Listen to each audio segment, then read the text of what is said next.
جو سنبھلے تو میں پھر گنبد خضرا دیکھوں. من الشیطان الرجیم. بسم اللہ الرحمن الرحیم. والذین جاہدوا فینا لنہدینہم سبلنا وَإِنَّ اللَّهَ لَمَعَ الْمُحْسِنِينَ. آمنت باللہ صدق اللہ مولانا العلی العظیم. میرے محترم بزرگوں اور دینی بھائیوں اور عزیز ساتھیوں، اللہ تبارک و تعالیٰ کا احسان ہے، اس کا فضل ہے، اس کا کرم ہے کہ اس نے ہم سب کو آج کے اس بابرکت دن میں مسجد میں آنے کی توفیق بخشی. اللہ تبارک و تعالی ہم سب کے یہاں جمع ہونے کو قبول فرمائے. میرے دوستوں، گزشتہ جمعہ میں نے آپ حضرات کے سامنے نبی کریم صلی اللہ علیہ وسلم کی ایک حدیث پڑھی تھی کہ موتوا قبل ان تموتوا وحاسبوا انفسکم قبل ان تحاسبوا. اس حدیث کے دو جز ہیں. ایک کے بارے میں نے کچھ باتیں آپ کے سامنے عرض کیا تھا کہ مرنے سے پہلے مرنے کی تیاری انسان کس طریقے سے کرے. تو میں نے یہ بھی بتایا تھا کہ حکیم الامت حضرت مولانا اشرف علی تھانوی رحمۃ اللہ علیہ، اللہ تبارک و تعالی ان کے قبروں کو نور سے بھر دے. حضرت والا نے بڑے ہی اچھے انداز میں اس حدیث کے مطلب کو بیان کیا تھا کہ تمہارے دل میں جتنے خواہشات نفس پیدا ہو رہے ہیں، غلط خواہشات پیدا ہو رہے ہیں، تم ان تمام خواہشات کو مار دو. یہی اس حدیث کا مطلب ہے کہ مرنے سے پہلے تمہارے دل میں جتنی خواہشیں پیدا ہو رہی ہیں ان تمام کو مار دو. ایک بزرگ گزرے ہیں، عبد الرحمن بن ابی نعم رحمۃ اللہ علیہ. ان کے زمانے میں ایک آدمی کے دل میں خیال آیا کہ یار ہمارے شہر کے جتنے بڑے بڑے اکابر ہیں، صوفیاء ہیں، متقی ہیں، طہارت گزار ہیں، محدثین ہیں، میں کیوں نہ ایسا کام کروں کہ جا کے ان تمام لوگوں سے ملاقات کروں اور سب سے ایک سوال پوچھوں. وہ سوال کیا تھا؟ وہ سوال یہ تھا کہ حضرت اگر آپ کو یہ پتہ چل جائے کہ آج ہی آپ کا آخری دن ہے اس دنیا میں، تو آپ آج کے دن کو کس طریقے سے گزاریں؟ اس کو سوال پوچھنے کا مطلب یہ تھا، اس کو سمجھنا یہ تھا کہ جو وہ لوگ جواب دیں گے اسی کے مطابق میں اپنی زندگی گزارنے کی کوشش کروں گا. کیونکہ آخری دن اگر کسی کو معلوم ہو جائے تو ظاہر سی بات ہے کہ کوئی اچھا ہی کام کر کے اس دنیا سے جانا چاہے گا. تو وہ کبھی اس بزرگ کے پاس کبھی اس بزرگ کے پاس پہنچتے گئے، کسی نے کچھ جواب دیا، کسی نے کچھ جواب دیا. بالآخر یہ عبد الرحمن بن ابی نعم رحمۃ اللہ علیہ کے پاس پہنچے اور جا کر وہی سوال ان سے کیا کہ اگر آپ کو یہ معلوم ہو جائے کہ آج آپ کی زندگی کا آخری دن ہے تو آج آپ اس دن کو کس طریقے سے گزاریں؟ حضرت عبد الرحمن بن ابی نعم رحمۃ اللہ علیہ کا جواب سنیے. انہوں نے کہا کہ بھائی دیکھو، جس طریقے سے میں پچھلی زندگی گزار رہا تھا، پچھلے دنوں کو گزار رہا تھا، اسی طریقے سے آج کا دن بھی گزار لوں. یہ چونک گئے کہ بھائی کوئی اضافہ نہیں. پھر حضرت نے سمجھایا کہ دیکھو، میں نے اپنی زندگی کا ایک معمول بنا رکھا ہے کہ صبح فجر کی نماز پڑھنی ہے، اس کے بعد تسبیحات پڑھنی ہے، یہ کرنا ہے وہ کرنا ہے. ہمارے اوقات دن میں کوئی وقت ایسا نہیں ہے جس پہ میں کسی اور کام کا اضافہ کر سکوں، کیونکہ میں نے اپنی زندگی کے ہر دن کو آخری دن شمار کر رکھا۔ اسی لیے اب کوئی وقت نہیں ہے جس میں کوئی اور کام کر سکوں۔ یہی اس حدیث کا مطلب ہے کہ موتو قبل ان تموتو، کہ مرنے سے پہلے مرنے کی تیاری کر لو۔ وہ تیاری اسی طریقے سے ہوگی کہ اپنی زندگی کے ہر دن کو آخری دن سمجھو، تبھی آپ اپنی زندگی کو خیر کے کاموں میں گزار پاؤ گے۔ وہ کہتے ہیں نا کہ جن لوگوں کو اللہ تبارک و تعالیٰ سے ملنے کا شوق ہوتا ہے، حدیث میں ہے من احب لقاء اللہ احب اللہ لقاءہ، کہ جو شخص اللہ تبارک و تعالیٰ سے ملاقات کرنا چاہتا ہے تو اللہ تبارک و تعالیٰ کو بھی اس بندے سے ملاقات کرنے کا شوق پیدا ہوتا ہے۔ اللہ تبارک و تعالیٰ کو بھی اس بندے سے ملنے کا شوق پیدا ہوتا ہے کہ ہمارا یہ بندہ اچھا کام کر کے دنیا سے آ جائے تو میں بھی ان کا بہترین طریقے سے استقبال کروں، بشرطے کہ اپنی زندگی کو اسی کے مطابق گزارنی پڑے گی۔ میرے دوستو، یہ دنیا کیا ہے؟ کچھ بھی نہیں۔ ابراہیم بن ادہم رحمۃ اللہ علیہ بہت بڑے بادشاہ تھے۔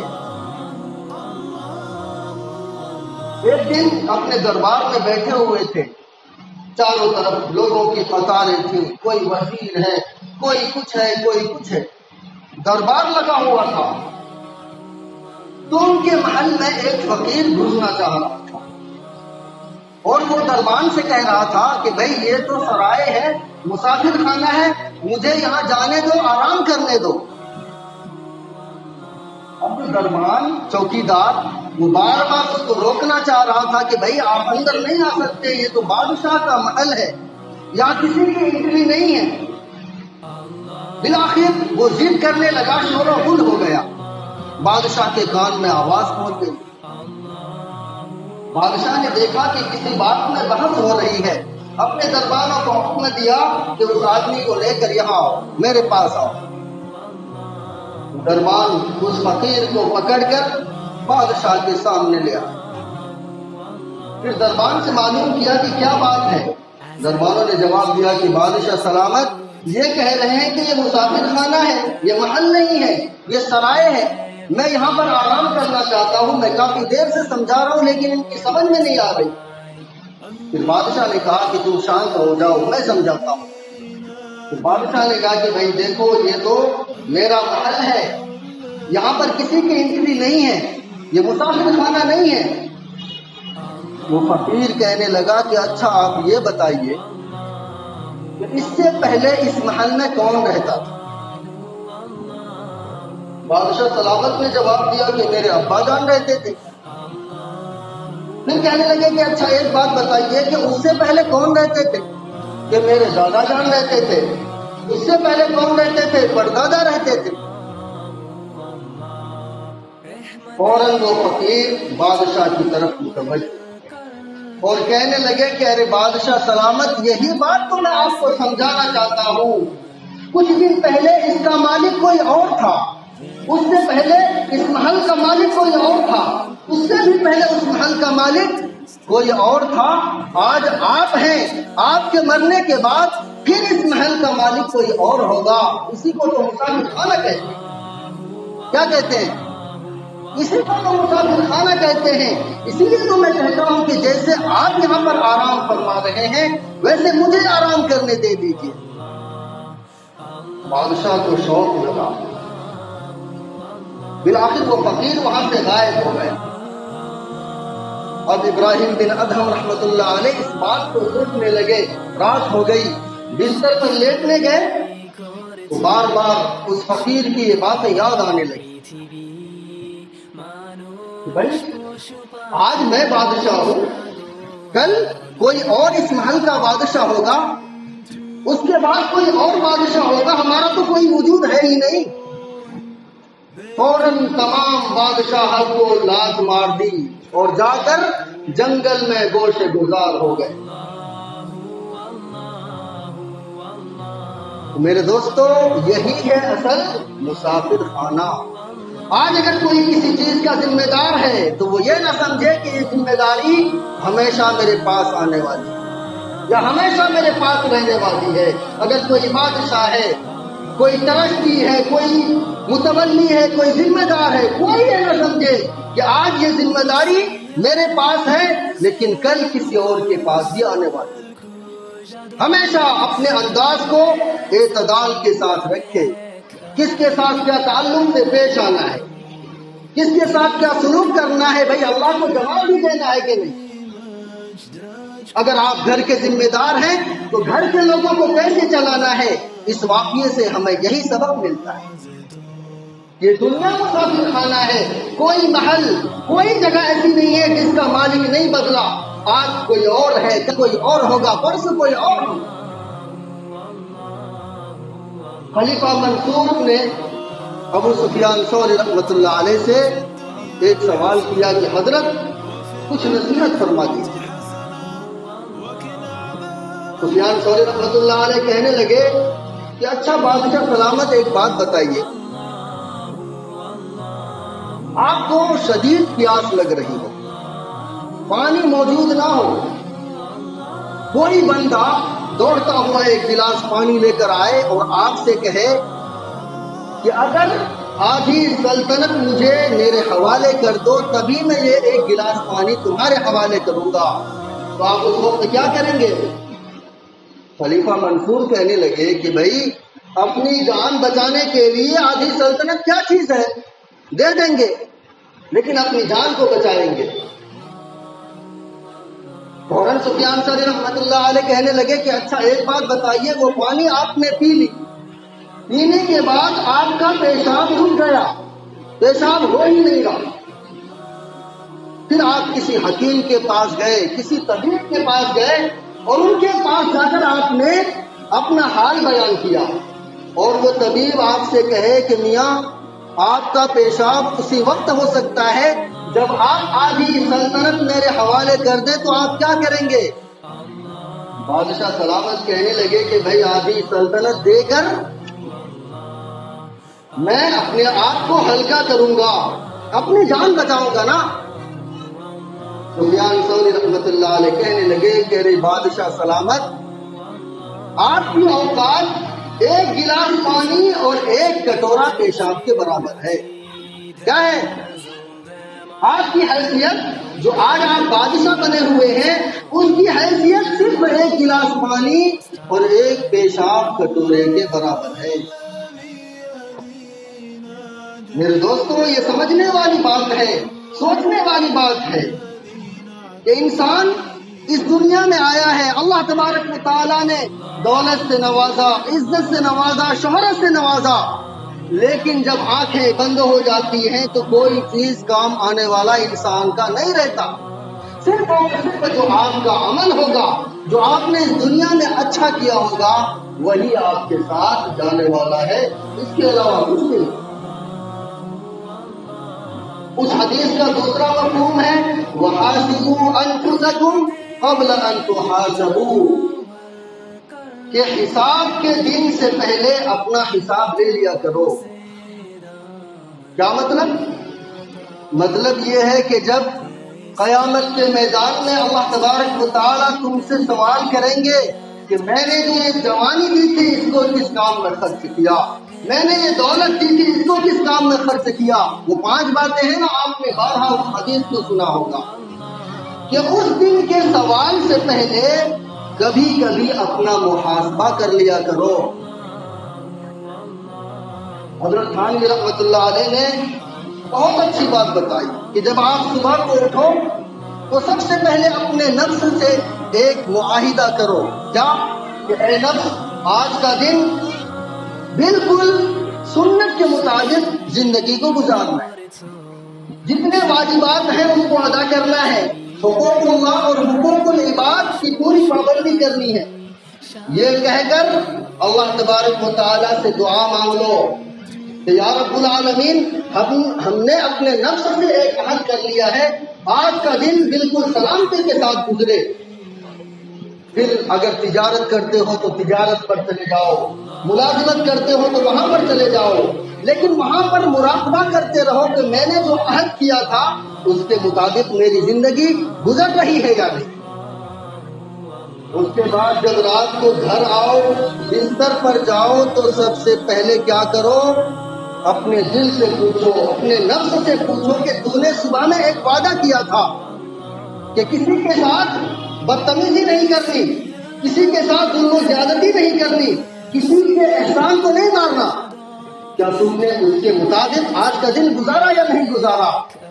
اگر گزارا ہے تو اللہم لک الحمد و لک الشکر. یا رب العالمین، آپ نے ہمیں اس قابل بنایا، ہمیں اس کی توفیق عطا فرمائی کہ ہم اس کے پابند رہیں.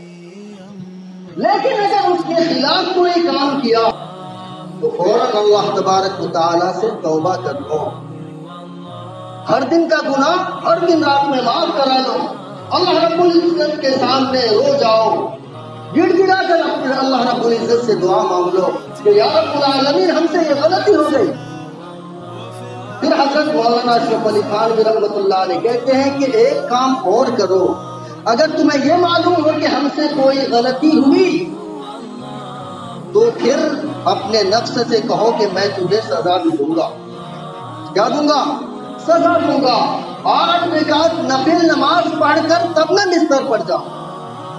اگر ہر انسان یہ کام کرنا شروع کر دے، میں خدا کی قسم کھا کر کہتا ہوں کہ پھر وہ کوئی غلط کام کرنے سے پہلے ضرور اپنے نفس سے کہو کہ اے نفس، تم نے یہ غلطی کی ہے، اس لیے سزا کے طور پر 8 رکعت نفل نماز پڑھ کر پھر میں سوؤں گا. حضرت معاویہ رضی اللہ تعالیٰ عنہ کا واقعہ مختصر سا ہے، میں بتا دیتا ہوں. تہجد کے پابند تھے. ایک دن تہجد کی نماز چھوٹ گئی، سوتے رہ گئے. اتنا روئے، گڑ گڑاتے رہے پورے دن. دوسری رات میں جب سوئے تو ایک آدمی آ کر پیر دبا رہے ہیں، اٹھا رہے ہیں کہ حضرت اٹھ جائیے، تہجد کی نماز پڑھ لیجئے. حضرت معاویہ رضی اللہ عنہ کہنے لگے کہ بھائی آپ کون؟ آپ کو تو پہلے کبھی نہیں دیکھا. وہ کہنے لگے میں ابلیس ہوں. کون ہوں؟ ابلیس ہوں. حضرت کہنے لگے کہ بھائی ابلیس کا کام تو تہجد کے وقت سلانا ہوتا ہے، جگانا کیسے ہو گیا؟ کہنے لگا کہ کل میں نے آپ کو سلا دیا تھا، وہ مجھ سے غلطی ہو. اس کے نتیجے میں اللہ رب العزت کے سامنے آپ پورے دن روتے رہے اور اتنا روئے کہ آپ کا درجہ بہت زیادہ بلند ہو گیا، جتنا کہ تہجد پڑھنے سے بھی بلند نہیں ہوتا. اس لیے میں نے سوچا کہ اس سے اچھا آپ تہجد ہی پڑھ لیں. تو اپنے آپ کو اس قابل بناؤ کہ شیطان بھی سوچے کہ اس کو کیسے بہتایا. لیکن شرط ہے کہ ان 4 باتوں پر عمل کرنا پڑے. دعا کیجیے کہ اللہ تبارک و تعالی ہم سب کو کہنے سننے سے زیادہ عمل کی توفیق نصیب فرمائے. میرے دوستوں، گزشتہ جمعہ میں نے آپ کے سامنے تفصیل کے ساتھ یہ باتیں عرض کی تھی کہ یہ جو پیچھے جگہ ہے ان کا سودا ہو چکا ہے 60 لاکھ. جو حضرات حصہ لینا چاہتے ہیں وہ نماز کے بعد ذمہ دار حضرات یہاں بیٹھیں گے، ان کے پاس رسیدیں ہوں گی، آپ رسیدیں بنوائیں. اور دیکھیے مسجد یہ لمبا کام ہے نا، 60 لاکھ کم نہیں ہے. جتنا بڑھ چڑھ کر حصہ لیں گے اتنا جلدی یہ کام فائنل ہو پائے گا. اور یہ ہوگا اللہ رب العزت نے آپ ہی لوگوں کو ذریعہ بنایا. اس میں اپنا حصہ لیں. اپنے ماں باپ اگر کسی کے گزر گئے ہیں تو ان کے